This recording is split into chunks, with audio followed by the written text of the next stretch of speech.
Hey guys, welcome to George Valentino, where we'll be discussing all things bright and spiritual. And today, as promised, bringing you all the best readers from all over the world. I have Elena from Greece. Yasu Elena Kalispera, how are you today? Kalispera, George. I'm very well, thank you. That was good evening in Greek. Nice to be here with you. And with you. I love the way you gave me the reading the other day using angel cards and tarot cards and past lives. And I wanted to touch on, for our viewers out there, a little bit how you perform your readings. What do you feel attracted to first? Do you prefer tarot cards first? Do you prefer angel cards after you've connected with your guides? Then what instruments do you use first, or is it whatever the guide takes you to first? Okay, I love my tarot cards, and we have the world here. Okay, that's interesting. The Wheel of Fortune, sorry.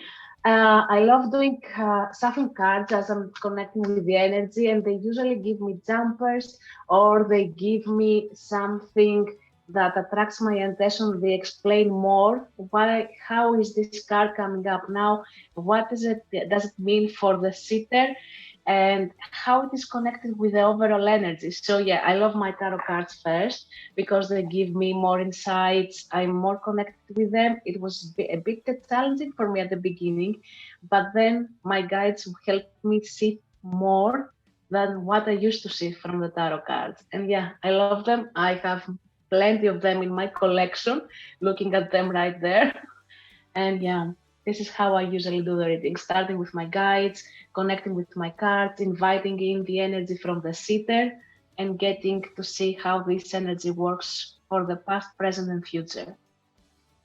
What I love about using cards, like yourself, when you're a medium or a spiritualist and you connect with spirit, sometimes it's very difficult to switch it off. With cards, what I like is that you could open the cards, connect with the sitter in the reading, and then switch off. How do you feel with that? How do you switch off after your readings? Because you get so many readings.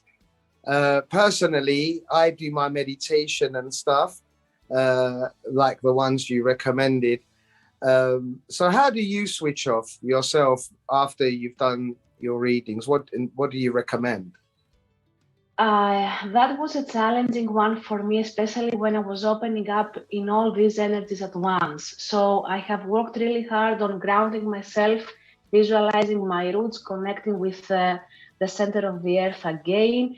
I'm thanking my body for picking up all these energies. I'm thanking my sitter. Okay, mentally I'm doing all these things, and I disconnect, detach right away, because as an empath, I'm picking up all the energies as well with my body, apart from everything else. I thank my guides for giving me the clarity that I needed for the reading.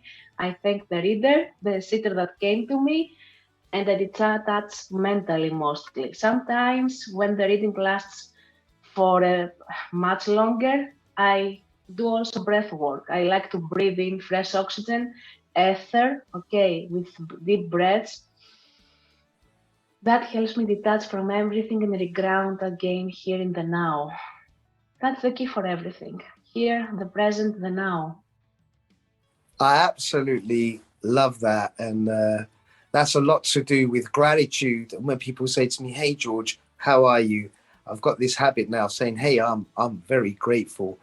And I wanted to touch on why we're wearing white for new beginnings. I remember when we discussed that 2022, because you're a bit of a numerologist and energy expert, that white is new beginnings, and also for candles, that white is new beginnings. I wanted to ask you briefly, in Reiki or in meditation or chakras, does white fit in anywhere, the color white? And if so, where? I love that question. That's a tough one now you did to me. Okay. In chakras, usually we have the chakra that can be connected with the white color is the crown chakra. I have it connected with the purple color, to be honest. Okay. but I love because for me it represents purity of intentions, purity of energy, and it also brings, yes, new beginnings, as you said, with something starting completely anew, refreshing, rejuvenating even.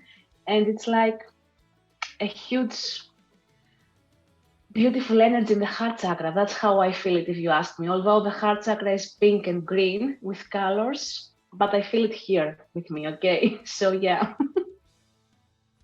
I love that. Yes, the heart, it almost has its own soul, like the brain has one consciousness and the heart is a completely different consciousness. Although many people out there will say, hey, I've had my heart broken and so on. Just to touch back on angel cards, which is not my expertise, do you find that angel cards are very sweet and fluffy, as tarot cards are very hardcore and to the point?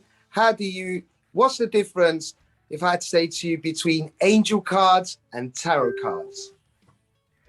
That's a very good question, and this is usually the commonly believed thing about tarot cards and angel oracle cards. For me, if you ask me personally as a seer, I find it more challenging to see the energy through the angel and tarot and oracle cards, because you have to really, really tune into the energy to feel what is behind the fluffy, sweet message that is displayed with the illustration of the card. That requires for me extra skills. Yes, the tarot card can seem a bit intimidated because you see the death card, the devil card, and you see, oh, what is that? We are usually scared of these concepts. But it's actually the death of a part of the self, something that we used to do, and all of these things that we need to let go, or how we can detach from everything that is holding us back. To see the same thing with angel cards and oracle cards, you have to actually tune in deeply to the energy, explore more, and ask more questions as a reader, okay? Because we do that through the third eye, but how do we receive all this information? You can give an equally good reading with both types of cards, but it is up to you how you will explore more, deeper the energy. I love both of Yeah, them, okay, to be honest.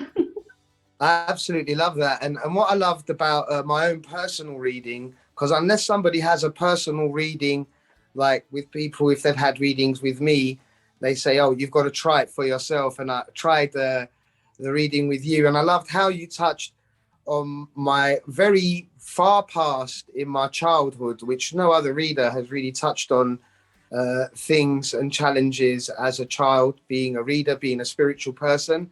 We grow up a little bit different, seeing things, feeling things a bit different. And I absolutely love the way how you were putting such a positive spin, even on the most negative factors. Is that you as a person, or is that a guide thing when you mentioned empath?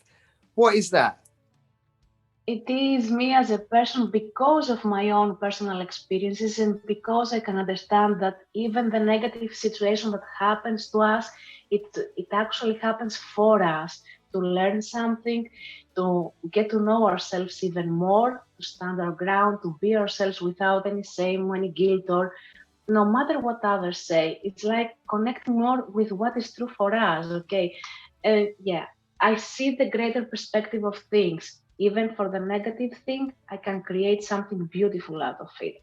It's up to me how I can handle that, how I will manage it. And that's the beauty of life, okay? It doesn't matter if I am the best healer in the world if I can't see the beauty of a negative situation.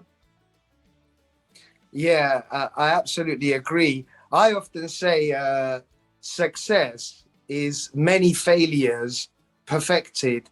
And if we never had failure in life, or challenges in life, we would never discover our inner and true strengths, what we have. And when I had that reading, I left feeling at peace within my past, rather than with leaving with many questions. Like in many other readings, people say, oh, I left with more questions than answers.